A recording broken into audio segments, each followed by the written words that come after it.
including it.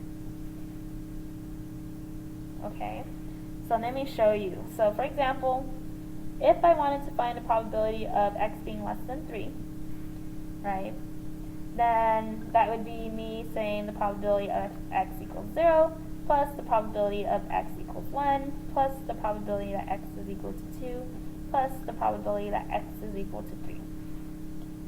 I'm adding all the probabilities together, okay?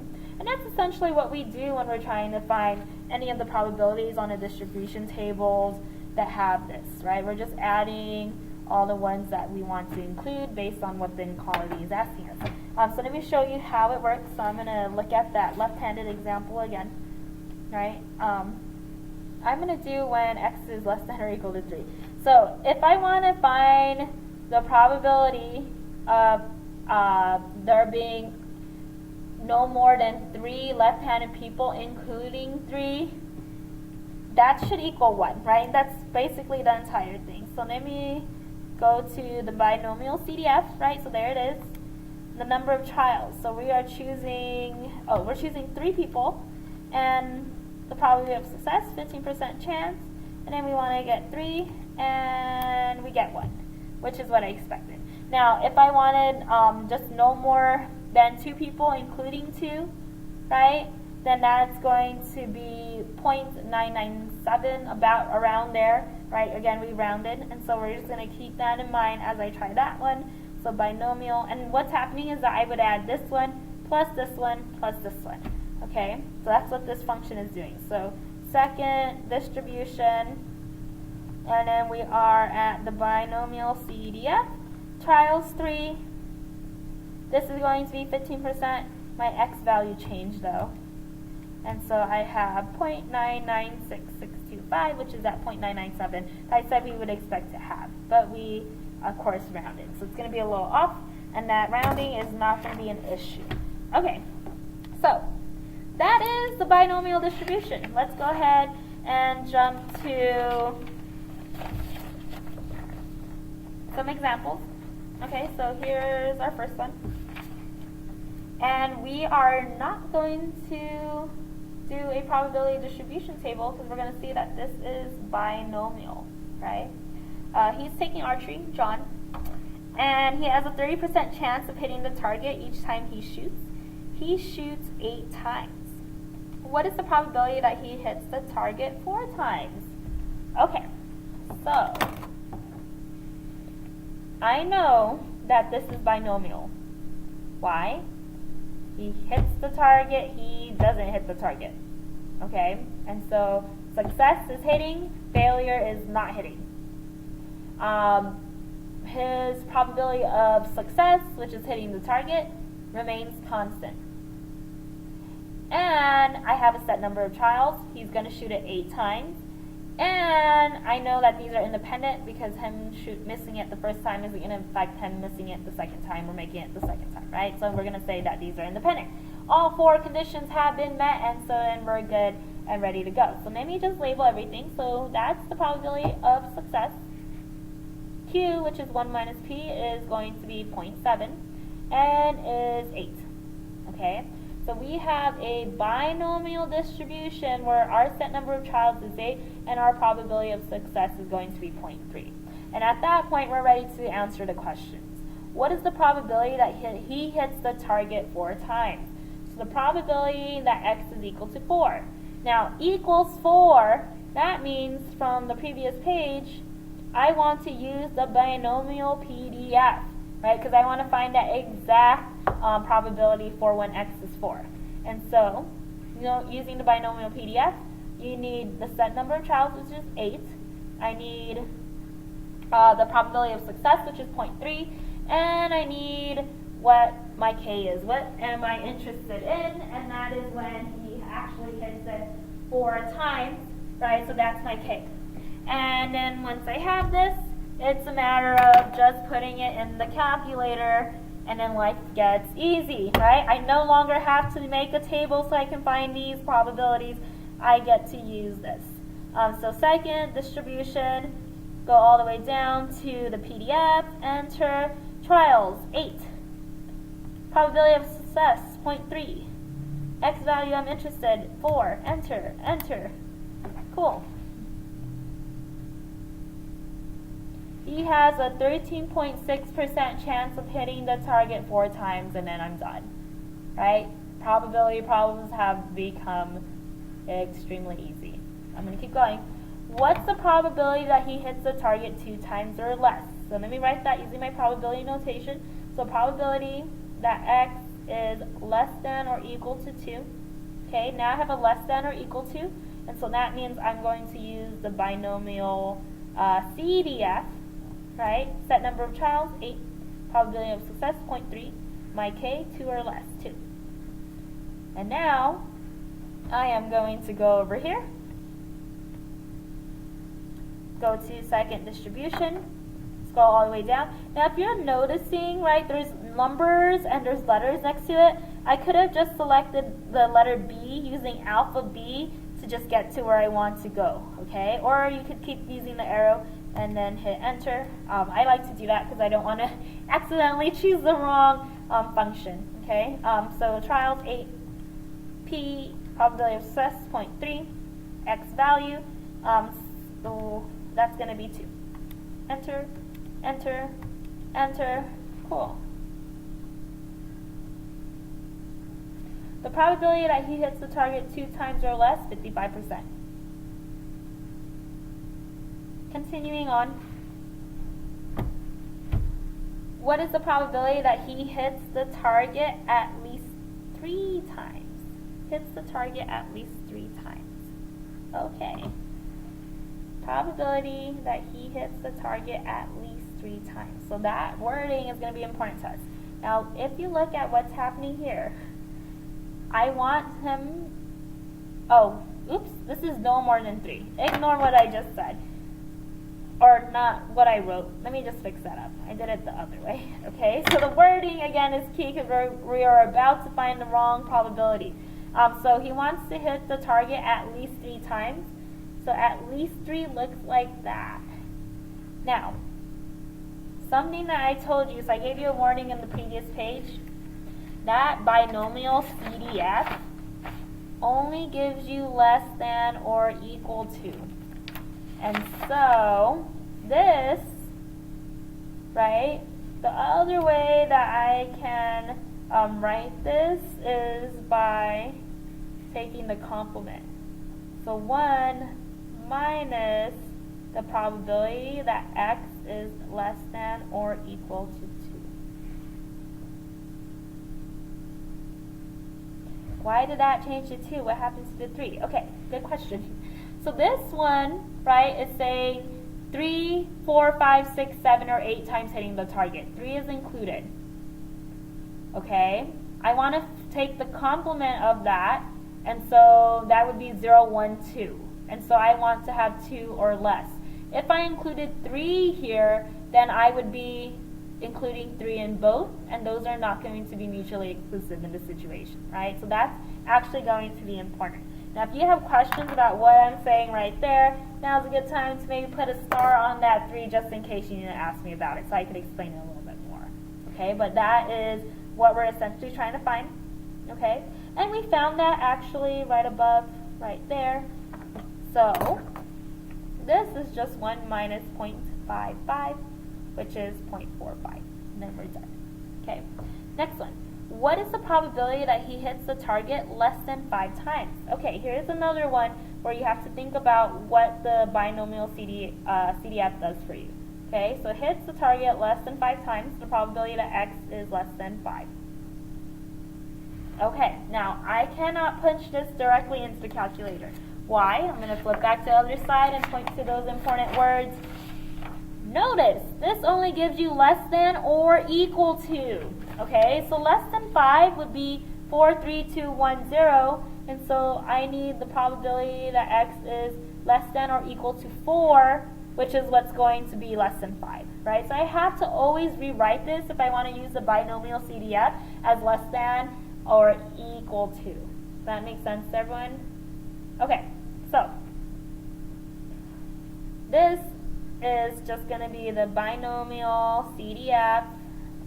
Trials is 8. Probability of success is 0.3. And then 4 is what k is going to be for us in this situation. Go to my calculator, second distribution, and then CDF. Let's see if I can remember. I think it's B. Yes, binomial CDF, 8.3. And now x value is 4. Enter, enter, enter, 0.942. And we're done. 5. What is the probability that he hits the target more than 6 times? So the probability that he hits the target more than 6. Okay, so again, we're in a situation where we have to think about what that means, right? So first, let me start by thinking about more than 6. More than 6 in this situation would be 7 or 8. So we have the probability that x is greater than or equal to 7. Okay, because that's going to include 7 and 8. Now I know that my CDF only does less than, so I have to take the complement of it. So I have 1 minus the probability. So the opposite of 7 and 8, right? More than 7 is going to be 6, 5, 4, 3, 2, 1. So I'm looking at the probability that x is less than or equal to 6, which is going to include that. Okay, so now we have 1 minus the binomial CDF of n, where n is 8, p is 0.3, and now we have 6. Okay, punch that into the calculator. So we're here. I have second distribution going to the binomial CDF. Here it is, 8.3, and now we are interested in 6. Enter, enter. Okay, so we have 1 minus 0.9987. I'm just stop it there. Okay, so our probability 0.001. Really small. Okay, now how many times do we expect to hit the average expected value? Okay, this is a binomial distribution, so this is where that very beginning of the notes came in. Here it is. The mean of x, if x is a binomial distribution, is just n times p. So this is actually a super easy problem. So our expected value of x, the mean of x, is just n times p, okay? 8 times 0.3, and that's going to be 2.4 times. We expect him to hit it if he did it many, many times, on average 2.4 times. Okay, what is the standard deviation of the number of times he hits the target?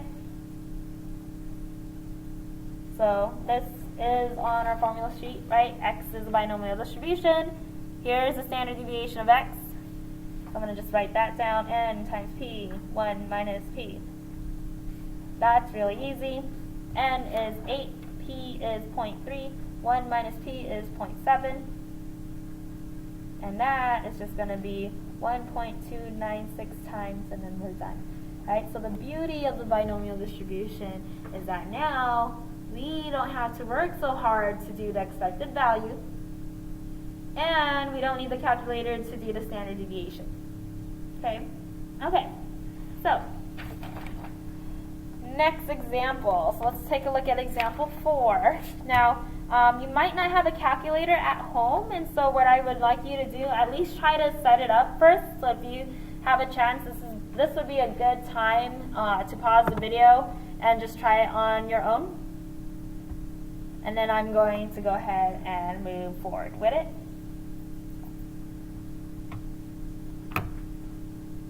Okay, so example 4. 150 businesses are sent mailings asking them to answer a survey question and send the mailing back. The probability of non-response is 55%. Okay, what is the average number of businesses that will respond? Will respond. I'm just going to read forward with the questions. Will respond, will respond, will respond, will respond. Okay, so I just get a general idea of what's happening. Okay, is this binomial? Yes. They either respond or they don't respond. Is the probability of responding and non-responding constant? Yes, it is. Great. Is there a set number of trials? Yeah, they sent the survey to 150 businesses. Cool. And then are these independent of one another? Okay, so this one is where it's weird, alright? Because this one we can't just be like, yeah, these are independent trials. It doesn't affect one from the other, okay? So it doesn't work like a game, or it doesn't work like a coin flip. And so this is where the 10% condition is going to be coming in handy, alright? So let me just remind you what the 10% condition was. If we cannot assume independence, we can proceed as long as the sample is smaller than the 10% of the population. How many businesses do you think there are? A lot. Millions.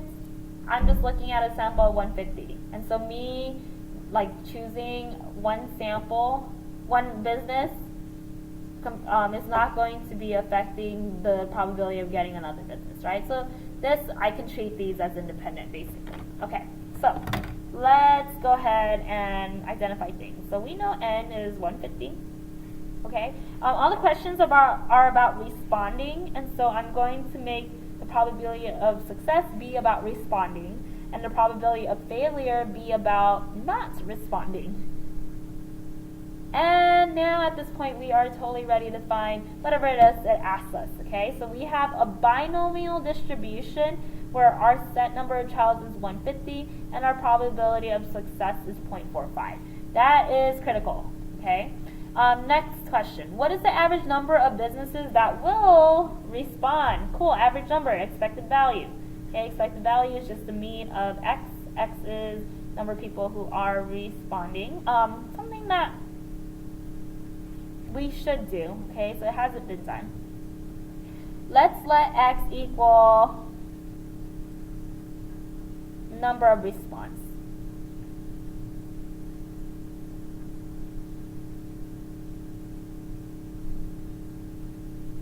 A number of, businesses that respond. Right, because that could mean anywhere from 0 to all 150. Okay, so that's what X is. So the average number of businesses that will respond, so the mean of X, that's just going to be, from your formula sheet, N times P, 150 times 0.45. And let's go ahead and punch that into the calculator. We have 150 times 0.45, and we are getting 67.5 units, businesses. Okay, so get in the habit of just putting your units so that you never forget.